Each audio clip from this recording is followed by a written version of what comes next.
નમસ્તે વિદ્યાર્થી મિત્રો, ધોરણ 10 ગણિત આવતા મહિને તમારી પ્રથમ પરીક્ષા આવશે તો એના મોસ્ટ ઇમ્પોર્ટન્ટ પ્રશ્ન આજે હું તમારી સાથે શેર કરવાનો છું. આ છે વિદ્યાર્થી મિત્રો પહેલું ચેપ્ટર, બીજું ચેપ્ટર, એના મેં 3-4 પ્રશ્નો અપલોડ કરી દીધા છે. એ જ તમારે વિદ્યાર્થી મિત્રો કરવાના છે. તમે ગુજરાતની કોઈ પણ સ્કૂલમાં હશો, આ મોસ્ટ ઇમ્પોર્ટન્ટ પ્રશ્ન છે જે તમારી પરીક્ષામાં 100% પૂછાશે. આજે આપણે કયું ચેપ્ટર જોવાના છીએ વિદ્યાર્થી મિત્રો? ત્રીજું ચેપ્ટર, દ્વિચલ સુરેખ સમીકરણ યુગ્મ. આજે હું તમને 5 દાખલા કહીશ. એ 5 દાખલા વિદ્યાર્થી મિત્રો તમારે સરસ રીતના યાદ કરી લેવાના છે. તમારી પરીક્ષામાં કોઈ પણ દાખલો પૂછાય, તમારો અડધો માર્ક્સ પણ નહીં કપાય. આ ચેનલ તમારા માટે ખૂબ જ અગત્યની છે. પ્રથમ પરીક્ષા માટે, દ્વિતીય પરીક્ષા માટે, વાર્ષિક પરીક્ષા માટે. તમે કોઈ પણ સ્કૂલમાં હશો વિદ્યાર્થી મિત્રો, તમારે માત્ર ને માત્ર હું કહું એટલું કરશો તો પણ બહુ જ સરસ માર્ક્સ આવી જશે.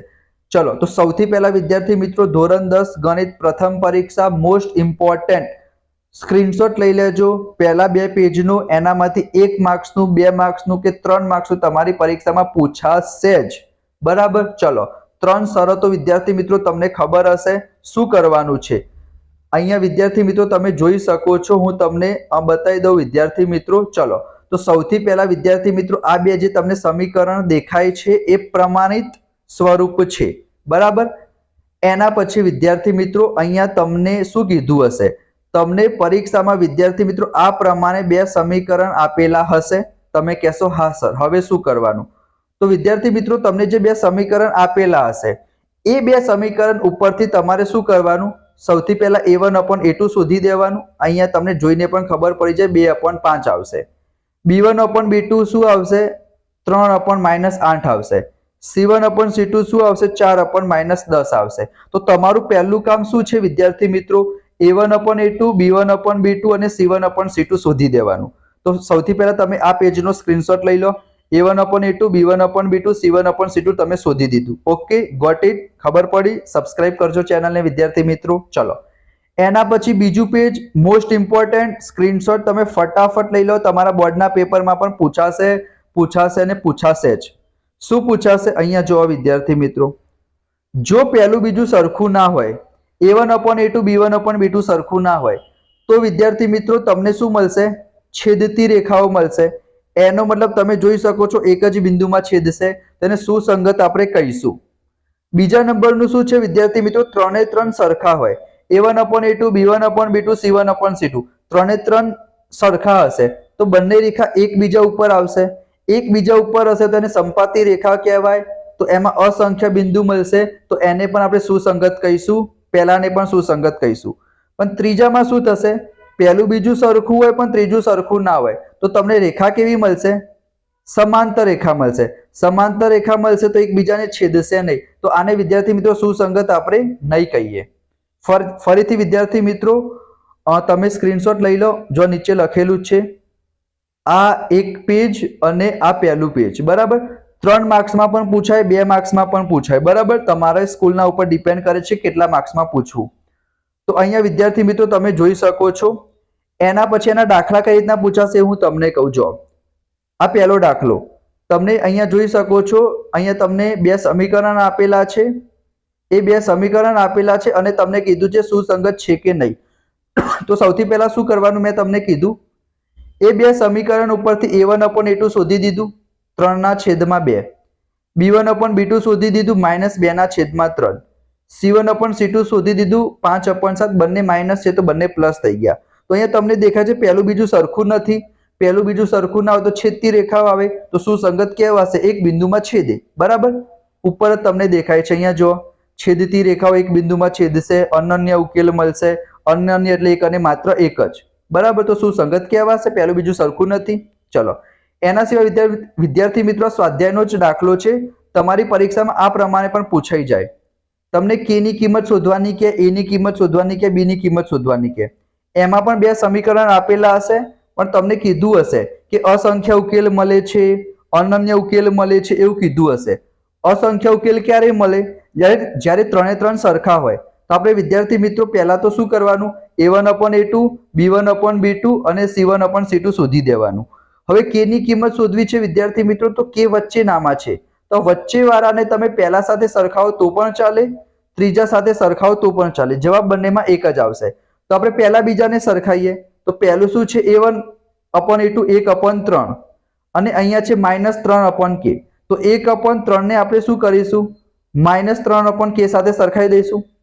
ચોકડી ગુણાકાર કરીએ તો k 1 ના જોડે જતું રહે તો k ગુણ્યા 1 k જ થશે અને 3 તરી 9 થશે. તો k ની કિંમત કેટલી મળી? -9 મળી. ખબર પડી વિદ્યાર્થી મિત્રો? તમે સ્ક્રીનશોટ લઈ લો. અહીંયા આપણને અસંખ્ય ઉકેલનું કીધું છે, બરાબર. તમને અનન્ય ઉકેલ પણ પૂછાય તો એક તમારી પરીક્ષામાં એક આ દાખલો પૂછાશે. એના સિવાય વિદ્યાર્થી મિત્રો તમારી પરીક્ષામાં લોપની રીત અને આદેશની રીતનો એક દાખલો પૂછાઈ શકે છે. નહીં, પૂછાશે જ. કાં તો વિભાગ સી માં પૂછાશે લોપની રીત, કાં તો વિભાગ બી માં પૂછાશે, અથવા તો આદેશની રીત. તો અહીંયા તમે જોઈ શકો છો વિદ્યાર્થી મિત્રો, હું તમને ફટાફટ સમજાવી દઉં છું. આદેશની રીતમાં તમારે શું કરવાનું? સ્વાધ્યાયના જ દાખલા છે વિદ્યાર્થી મિત્રો. તમને પરીક્ષામાં આ રીતના બે સમીકરણ આપેલા હશે. હવે શું કરવાનું? તમારે કોઈ પણ એક સમીકરણ લેવાનું અને એ સમીકરણમાંથી x ને તમારે કરતા બનાવવાનો. આપણે બીજું સમીકરણ લીધું, x ને કરતા બનાવ્યો, એનો મતલબ 2y ને આપણે જમણી બાજુ મોકલી દીધું. તમે કહેશો હા સર. હવે શું કરવાનું? અહીંયા જે x ની કિંમત મળી વિદ્યાર્થી મિત્રો, એને આપણે પહેલા સમીકરણમાં મૂકી દેવાની. કયા સમીકરણમાં? પહેલા સમીકરણમાં. તો તમને શું મળશે વિદ્યાર્થી મિત્રો? y ની કિંમત મળશે. અને એ જે y ની કિંમત મળી એને વિદ્યાર્થી મિત્રો આપણે સમીકરણ નંબર 3 માં મૂકી દઈશું તો આપણને x ની કિંમત મળી જશે. અહીંયા તમે જોઈ શકો છો, બરાબર. તમે વિદ્યાર્થી મિત્રો સ્ક્રીનશોટ લેવો હોય તો લઈ લેજો. આદેશની રીત ચોપડીનો જ તમારો દાખલો છે વિદ્યાર્થી મિત્રો. ખબર પડી ગઈ?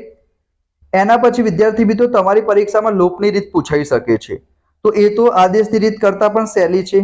તમારે શું કરવાનું? તમને જે બે સમીકરણ આપેલા હશે એ બે સમીકરણને તમારે વ્યવસ્થિત ગોઠવી દેવાના. એનો મતલબ જે તમારું બરાબર હશે એ બરાબરની ડાબી બાજુ xy વાળા પદ રાખવાના, જમણી બાજુ અચર પદ રાખવાના. એના પછી તમારે શું કરવાનું છે? એના પછી વિદ્યાર્થી મિત્રો તમારે x ના સહગુણક અથવા y ના સહગુણક શું કરવાના? સરખા કરવાના. અહીંયા x ના સહગુણક જો એકના આગળ 3 લખેલું છે, એકના આગળ 9 લખેલું છે.